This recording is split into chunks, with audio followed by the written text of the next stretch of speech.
नमस्कार। भारत के एक सबसे बड़े बिजनेस ग्रुप को अचानक एक ऐसा झटका लगा जिसने पूरे बाजार में हलचल मचा दी।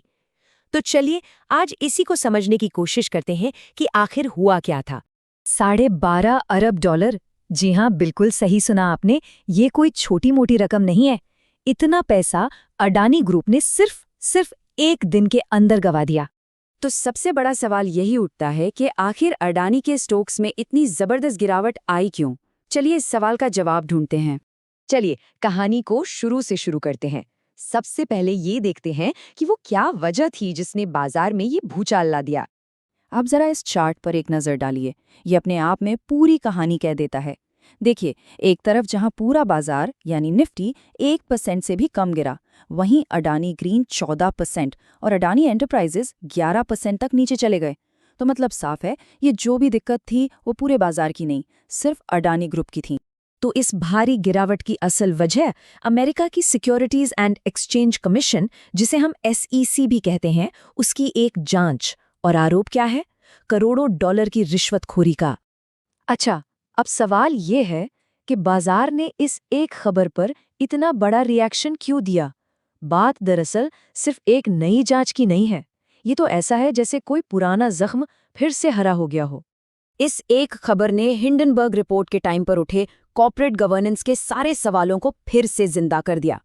वही पुरानी बातें जैसे कि अकाउंटिंग क्वालिटी, रिलेटेड पार्टीज के साथ डीलिंग्स और ऑफशोर स्ट्रक्चर्स का इस्तेमाल, ये सब फिर से चर्चा में आ गए।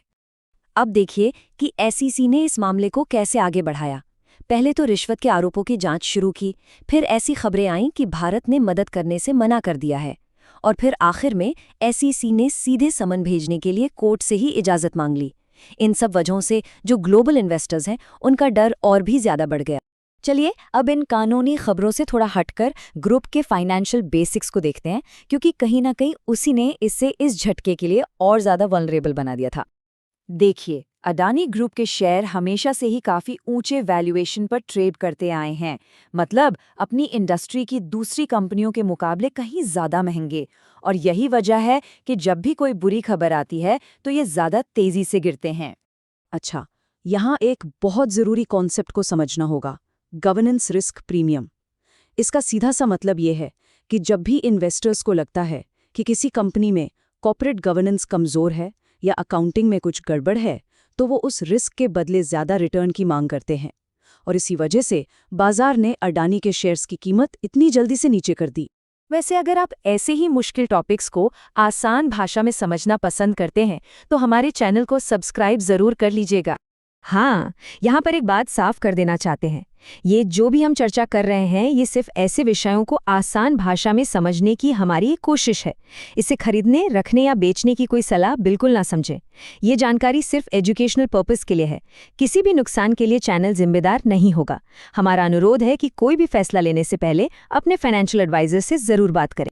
अब सबसे मजेदार बात यह है कि किसी शेयर की कीमत गिरने का असर कंपनी के असली बिजनेस पर कैसे पड़ता है।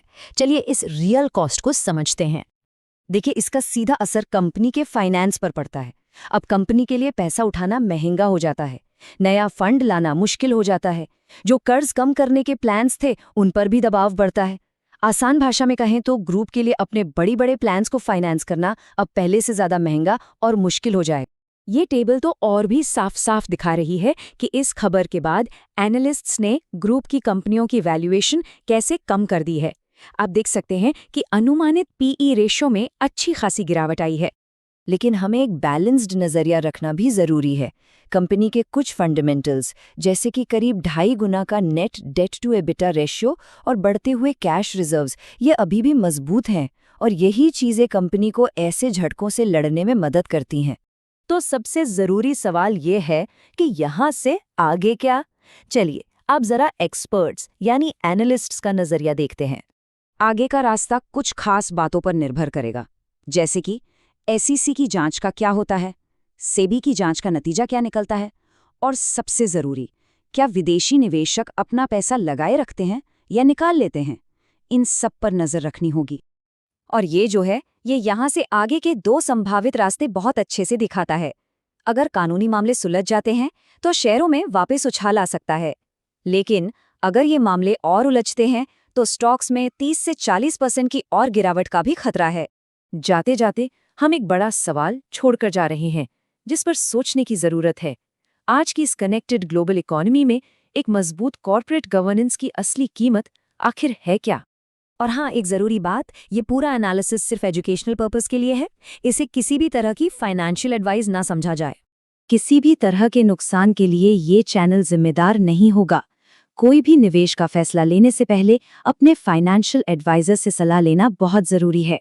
तो ये थी हमारी आज की पेशकश। देखने के लिए बहुत बहुत शुक्रिया। अगर आपको ऐसे ही एनालिसिस पसंद है तो चैनल को सब्सक्राइब जरूर कीजिएगा। आपके कोई सवाल हैं या कुछ कहना चाहते हैं तो नीचे कमेंट्स में हमें बताइए। सच कहूं तो आपका सपोर्ट ही हमें मोटिवेशन देता है कि हम ऐसा कंटेंट और बनाते रहें।